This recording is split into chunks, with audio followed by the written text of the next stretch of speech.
శ్రీ మాత్రే నమః. ఇవి బ్రహ్మసూత్రాలు.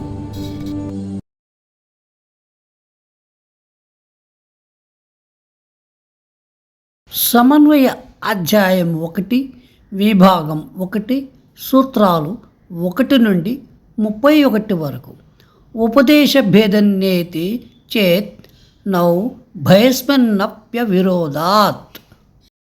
నామకరణంలో లేదా వివరణలో ఉన్న భేదం కారణంగా, అనగా గాయత్రి శ్లోకంలోని బ్రహ్మాన్ని, కాంతిని వివరించే శ్లోకంలో గుర్తించలేమని ఎవరైనా అంటే, అనగా మేము సమాధానమిస్తాము.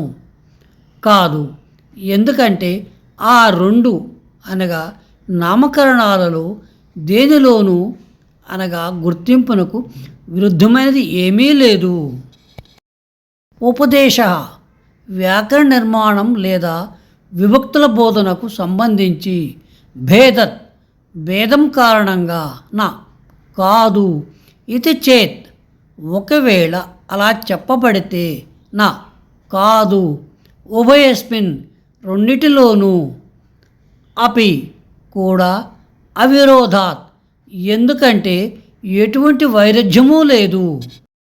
సూత్రం 24 కాంతి గురించిన వాక్యభాగంతో అనుసంధానించబడిన వాక్యభాగంలో పాదాల ప్రస్తావన ఉన్నందున ఆ కాంతి బ్రహ్మమే.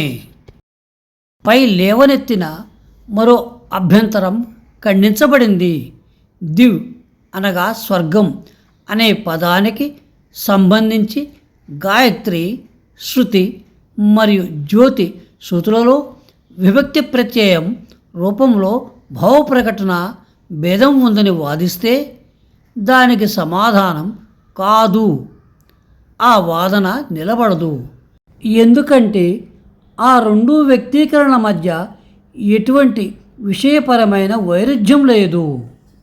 గాయత్రి గ్రంథంలోని దాని 3 పాదాలే స్వర్గంలో అమరమైనవి అనే భాగంలో స్వర్గం బ్రహ్మం యొక్క నివాసంగా పేర్కొనబడింది. కాగా తరువాతి భాగంలోని ఈ స్వర్గానికి పైన ప్రకాశించే ఆ కాంతి అనే భాగంలో బ్రహ్మం స్వర్గానికి పైన ఉన్నట్లుగా వర్ణించబడింది. మొదటి భాగంలోని విషయాంశాన్ని రెండవ భాగంలో గుర్తించలేమని ఎవరైనా అభ్యంతరం చెప్పవచ్చు. అభ్యంతరం చెప్పేవారు అలాంటప్పుడు రెండు గ్రంథాలలోనూ ఒకే బ్రహ్మాన్ని ఎలా ప్రస్తావించగలరు అని అడగవచ్చు. ప్రస్తావించగలరు. ఇందులో ఎలాంటి వైరుధ్యమూ ఉండదు. సాధారణ భాషలో ఒక పక్షి చెట్టుపై భాగాన్ని తాకుతున్నప్పుడు అది చెట్టు మీద ఉందని మాత్రమే కాకుండా చెట్టుకు పైన ఉందని కూడా చెప్పినట్లే బ్రహ్మం కూడా స్వర్గంలో ఉన్నప్పటికీ ఇక్కడ స్వర్గానికి అతీతంగా కూడా ఉన్నట్లుగా ప్రస్తావింపబడింది.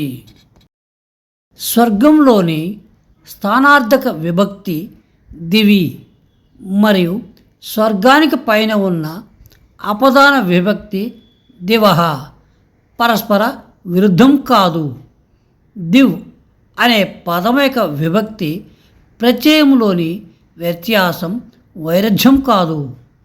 ఎందుకంటే గ్రంథపాఠాలలో స్థానార్థక విభక్తి అనగా 7వ విభక్తి ప్రత్యయం, తరచుగా అపదాన విభక్తి అనగా 5వ విభక్తి ప్రత్యయం యొక్క అర్థాన్ని ద్వితీయంగా వ్యక్తపరచడానికి ఉపయోగించబడుతుంది. అందువల్ల పూర్వభాగంలో చెప్పబడిన బ్రహ్మాన్ని తర్వాతి భాగంలో కూడా గుర్తించవచ్చు.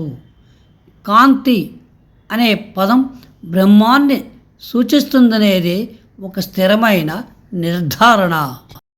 లేఖన భాగంలో ఉపయోగించిన వ్యాకరణ విభక్తులు ఒకేలా లేనప్పటికీ ప్రస్తావింపబడిన వస్తువు మాత్రం ఒకే విధంగా ఉన్నట్లు స్పష్టంగా గుర్తింపబడింది.